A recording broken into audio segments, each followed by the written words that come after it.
Hello everyone, કેમ છો બધા? સ્વાગત છે તમારું કેન્યા લાઈફ વિથ ફેમિલીમાં. શાક તો આપણે બધા બનાવતા જ હોઈએ છીએ અને તુવેર રીંગણનું શાક પણ બધાના ઘરે ઘરે બનતું હોય છે. તો આજે હું તમને બનાવતા શીખવાડીશ તુવેરનું શાક, પણ રીંગણ વગર, અને એમાં પણ થોડું નવી રીતના લઈને આવી છું હું દૂધવાળું શાક. તુવરનું દૂધવાળું શાક, એની અંદર ઘણા બધા મસાલા પડશે અને એમાં પણ ગરમ મસાલા જેમ કે તજ લવિંગનો પાવડર ને એવું બધું નાખીશું આપણે. તો ધ્યાનથી જોતા રહેજો. અને શું તમને ખબર હતી કે તુવરનું પણ દૂધવાળું શાક બને છે? કે તમને મારા વિડીયોના માધ્યમથી જ ખબર પડે છે કે તુવરનું દૂધવાળું શાક થાય છે.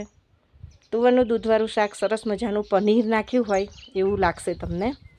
તો બધા જોઈન રહેજો અને મને સપોર્ટ કરજો અને કહેજો કે તુવરનું દૂધવાળું શાક તમને બધાને કેવું લાગ્યું. તમે ઘરે બનાવજો અને કોમેન્ટમાં પણ મને લખજો કે તમને ભાવ્યું કે ના ભાવ્યું. તો ચાલો આપણે બનાવીએ દૂધવાળું શાક.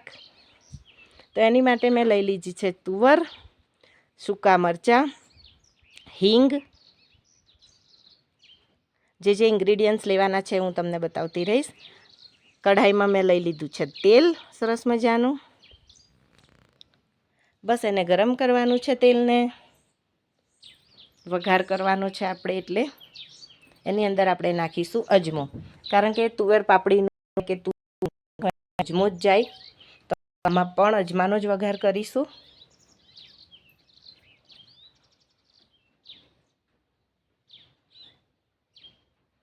પછી થોડી નાખી દેવાની છે એની અંદર રાઈ અને વઘારના મરચાં. તમે જોઈ શકો છો વિડીયોમાં, બસ સેમ ટુ સેમ એ ફોલો કરવાનું છે. વઘારના મરચાં નાખ્યા છે મેં.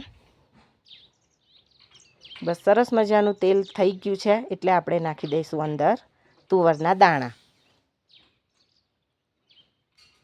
અને સરસ રીતે એને આપણે તેલ સાથે મિક્સ કરી દઈશું. તો બધો વઘાર બધા દાણા ચડી જાય.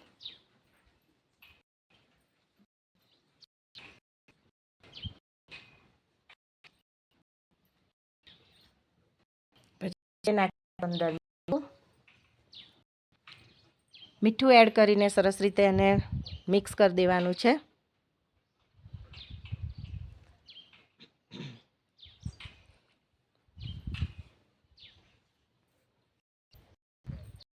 તુવરનું દૂધ આટલા બહુ જ સરસ લાગે. પછી આપણે એને સરસ રીતે ઢાંકણાથી બંધ કરી દેવાનું છે 5 મિનિટ માટે. ગેસ તમે જોઈ શકો છો મીડિયમ રાખેલો છે મેં, સ્લો નહીં, ફાસ્ટ નહીં.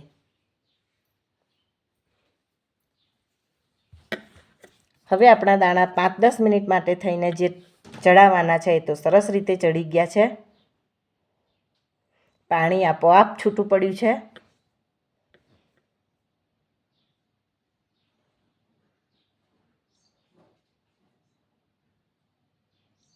હવે આપણે નાખીશું એની અંદર દૂધ.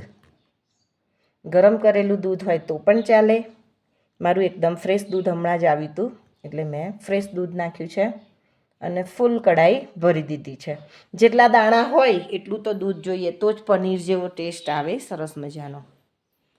અને કદાચ તમને ખબર હશે કે આપણા ઘડિયા જે હતા, મારા દાદા, મને ખબર છે, કોસાની થાળીમાં રોટલો લેતા અને કોસાની તોહરી કહીએ અમે, એની અંદર સરસ મજાનું એ રોટલો, તુવેરનું શાક અને દૂધ ભેગું કરીને ખાતા.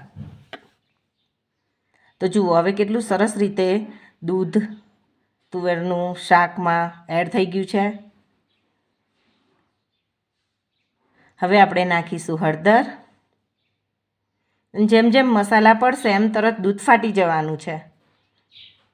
લાલ મરચું, તીખું નાખવાનું છે. જો તમને તીખું ભાવતું હોય તો બધું સ્વાદ અનુસાર જ નાખવાનું છે.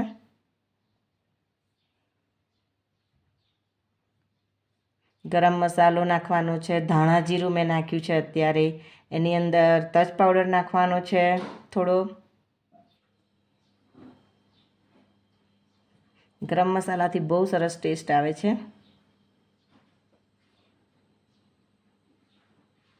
શાક થતાં થોડી વાર લાગશે, પણ જેટલું તમે શાંતિથી અને ઉકાળીને કરશો એટલી મજા જ છે ખાવાની.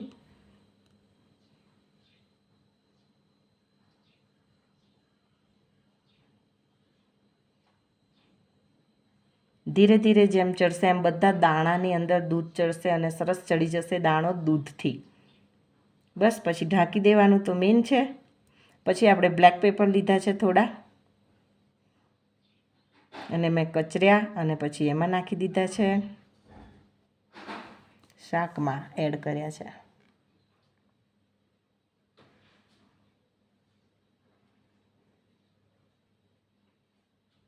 તમે જોઈ શકો છો દૂધ સરસ રીતે ઉકળે છે. તુવરનું દૂધવાળું શાક મારા ઘરમાં બધાને પસંદ છે, અને રોટલા સાથે તો ખરેખર બહુ મજા આવે છે આ શાક ખાવાની. જુઓ જેમ જેમ દૂધ ઉકળ્યું એમ એમ કેટલું સરસ રીતે થઈ ગયું છે તૈયાર. તો તમને કેવું લાગ્યું શાક જણાવજો.